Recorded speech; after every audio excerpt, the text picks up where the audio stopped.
discredit si Jonathan Morales. Discredit.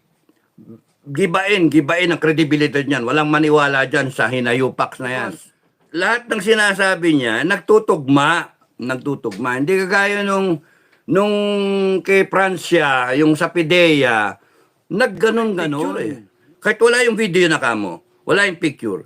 Eh yung yung sinumpaang salaysay. Ito nga mga kababayan, bago natin ituloy ang video na ito, kung bago ka lang sa aking YouTube channel baka pwede makahingi ng like at subscribe at click mo na rin ang notification bell para updated ka sa aking nilalabas na bagong video. Salamat po.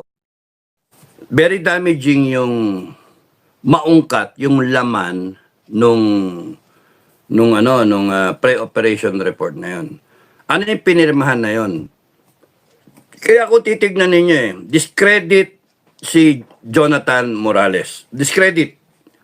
Gibain ang credibility niyan. Walang maniwala dyan sa hinayupak na yan. Eh, ang problema, operator yung tao. Magaling yung tao. May sariling disposition yung tao. May confidence. Kaya mahirap mong gibain. Eh, never nga ako, kahit nga never convicted, no? Kaya kung titignan nyo, kahit nga convicted yan, maniniwala pa rin yung tao. Why? Because lahat ng sinasabi niya, nagtutugma. Hindi kagaya nung kay Francia, yung sa PIDEA, nagganon-ganon. Kitang-kita ng tao, nagsisinungaling. Kaya nga nagagalit ang tao kay Bato kasi hindi mo pinalo up. Eh, kitang-kita mo naman na nag-hesitate siya sa sagot niya. Oh, para bang tas biglang nangailangan niya ng lawyer. So may semblance ng credibility si Morales kahit saan nyo daanin, no? Kaya minala si Bato. Kaya ang mga tao naniniwala doon kay Morales. Ang problema, siya rin yung nakapirma. Siya rin yung nag-interrogate o kumausap, for that matter, dun sa confidential informant. So, alam niya yung pangyayari, kaya kahit ganun-ganunin mo, hindi pa na-probe ng gusto yung tao, yung kwento. De sana sa susunod, kung na-probe yun, kakaharang kasi, yung kakapigil, lalong nakakasama eh. Kasi kung yan na pinagkwento na lang siya, pinagkwento, sa susunod, sa October 7, de sana makaka-rebound o maku-question yung mga pinagsasabi niya. And then they can invent. Ang punto, yung picture na yun talaga ang damaging. Because yung kwento, pati yung affidavit, yung deposition na sinasabi, yung affidavit ng confidential witness, damaging yun. Kasi the way na kinukwento ni Morales, the way na kinuwento, kitang-kita na talagang madidiin si BBM doon. Kahit wala yung picture Kahit wala yung video na kamo, wala yung picture. Yung sinumpaang salaysay. Grabe yun. Ang tanong pa nga doon may ba yun, naka-notarize ba yun? May sinong pumirma doon? Tapos itong tanong, kung naka-folder lahat yan, at makikimarites ka na rin lang, o kaya ipapasa mo yung impormasyon, ditik iiwanan mo yung mahalaga. Ano yung pinakamahalaga doon sa folder na yun? Sa tingin nyo, anong pinakamahalaga?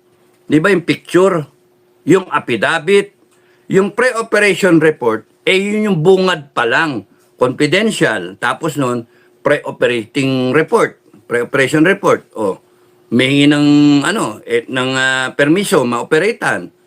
Tapos, syempre, nakaatas yung salaysay nung informant. Tapos, yung picture. Iwanan mo yung picture tsaka yung salaysay at yun lang i-expose mo, yun lang ibibigay mo. Hindi. Kaya buo yun, buong buo yun. Ngayon, tanong, balik ako, kung pinatigil yan ni Ochoa, it follows na pinadukot yung file. It follows yon, pinadukot na yan. Alam ka, papipigil mo, derogatory yun sa katsokoran mo na, asawa ng katsokoran mo. Derogatory talaga yon. Tapos nun pwede mo kasing hawakan yung file, pwede mo hawakan yon, take possession of it, para meron kang dinadanggel. Kontrolado mo yung pamilya. Kontrolado mo si BBM. Kasi kung hindi, ilalabas ko to. Yung ganon. So talagang, ang chances are, pinadukot yon. Now, hindi, malalaman natin kung ano yung magiging ano. Siyempre, de-deny niya yan eh. Alam nga na maaminin niya, di sumakit ang ulo niya. Ba't niya aminin? Na pinapigil niya, illegal yun. Eh di parang nakipag-ano siya. So, isa yun sa ano. Kaya nga, come to think of it, no, namatay si Robredo, bakit napakahalaga nung Blue Book ba yun? Yung Blue Book na kinuha sa kondo, no? Talagang dinustring ka pa yung ano, at ano yung nakasulat doon sa Blue Book na yun? Yung Matrix. Baka nandun din si, ano, no? Anyway, panay haka-haka na lang tayo ngayon. But ang definite tayo, merong presidente, ex-president, ang nagsabi na nagtitake si BBM. Saan galing yung impormasyon na yun? Yun ang gusto ko madinig eh. Saan galing yung impormasyon na yun? Sino nagbigay sa kanya? Kailan niya nakuha? At gaano karami yung nabasa niya? Is it the whole folder? Question. Kung kinuha ni Ochoa yun, pinakuha, pinadukot o whatever, bakit napunta ngayon kay Maharlika? Bakit may kopya si Maharlika? So chances are, bago ma-purge yung dokumento na yon, na sinasabi ngayon ng PIDEA na wala talaga, wala, promise, wala. It's either nagsisinungaling talaga sila or talagang wala.